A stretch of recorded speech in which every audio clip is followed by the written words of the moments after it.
As of January the 1st, 2023, Canada's new foreign buyer ban is officially in effect. I'd love to know from you, do you think this ban is actually going to change anything with house prices in Canada? Comment below. And essentially, if you're not Canadian or you don't have PR, you're not buying a property in Canada. That's what you think it would be, right? That would be so simple. But I think this new foreign buyer ban is a bit of a joke, and I'll tell you why. Welcome back to the channel. My name is Tom Storey. I run a real estate team here in the city of Toronto. If you get any value out of this video, all I ask is you hit that big thumbs up button, that like button, and you subscribe. Join our growing community. We're on the way to 10,000. You can also go into the first link in the description and book a call directly with me. On the surface level, this ban sounds good. Less people trying to buy homes that aren't Canadians, meaning Canadians will have more opportunities to buy homes, hopefully at lower prices. In the last federal election, both the Liberals and the Conservatives agreed on this happening. I was interviewed by CTV Live, and we talked about this topic, and I'm going to show you that full interview just in a second. But just before we do that, I want to show you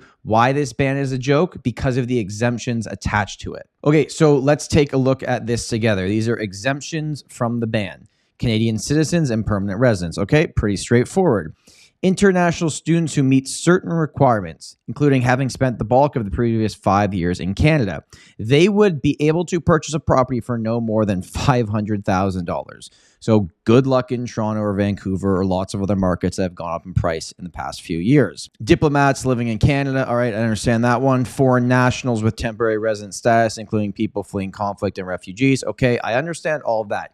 Here's where it gets a bit ridiculous. And it's like, how are we actually going to solve the problem if we're exempting this?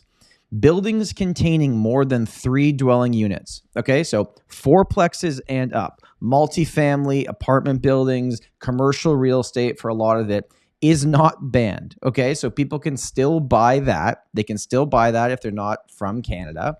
And this is the one that, like, honestly, I was shocked when I read it for the first time. Recreational property, such as cottages, cabins, and other vacation homes will also be exempt. And the final one is that non-Canadian entities such as corporations and foreign-controlled Canadian entities will be banned from buying property. Here's the interview I did with CTV. I hope you enjoy it. And let me know if you have any questions. It's the year starting off, interestingly enough, I guess, when we talk about sort of the housing market, this new foreign buyer, home buyer ban, that begins today. Talk to me a little bit about that and not just the immediate changes, but there's been a lot of debate in terms of how much effect it's really going to have. Well, I think we're going to actually find out now how much effect it will have because the finger's been pointed for many years at non-resident buyers for one of the main reasons why prices across Canada have gone up. And I think if you asked any Canadian home buyer right now that's trying to purchase a property, hey, if we could eliminate some competition that isn't even a resident here, would you like us to? I think pretty much everybody would say yes, right? Most of the numbers recently has come up. We think maybe it's less than 5% of all the purchases across Canada, but we're now going to find out actually if it's going to make a big decrease in the market in terms of prices not going up as fast as they have. I think there's a whole lot of other factors in 2023 that frankly are going to have more of an impact on the market than this ban's going to have. And it's interesting when you mention that 5%, or perhaps it could be lower, it could be a little bit higher, as you say. We'll sort of see what the impact is. But from the get-go, it's not a huge number. The other factors you mentioned, because I think experts such as yourself are also saying this has to be a culmination of a number of things. And it does also, come down to supply versus demand. It's always going to come down to that, right? Yeah. So what they're basically doing with this is they're trying to take away a bit more of the demand side of the market. Now, the demand side of the market has already fallen off because we've seen sales down across, certain parts of Canada, anywhere from 30 to 40% in 2022 compared to 2021.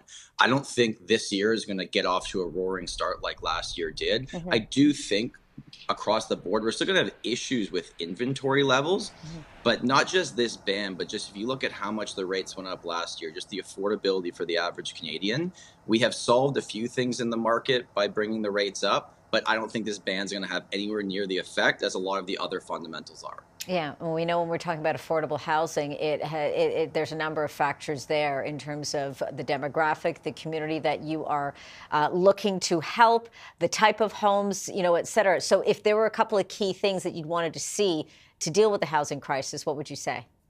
I mean, the biggest one is building supply. Yeah. Like that's always going to be a thing. I'm going to sound like a broken record on this, but that's the thing. What the government tends to do is they either bring in taxes or bans.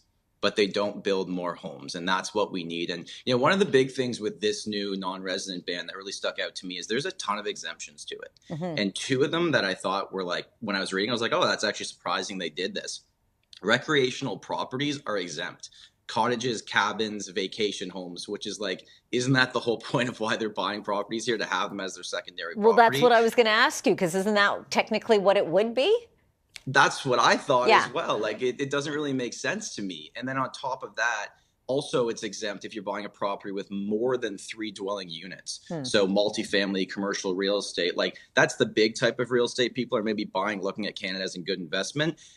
I think what they're trying to say here is like, hey, if you're buying your first property, you're buying your residential property, you won't have to compete with people that are not Canadian. Right. And that is technically true. But with the exemptions, and it's a long list for this new ban, I'm just not sure how much of an impact it's actually going to have. Well, we'll have to see, of course, as we continue to follow inflation and the interest rates. It's a brand new year, so we wait to see what the Bank of Canada is going to say on that as well. Tom, great to have you to talk about this. A good start, of course, a good conversation for 2023. Tom Storey is the sales representative with Royal LePage Realty Signature. Thanks again, Tom.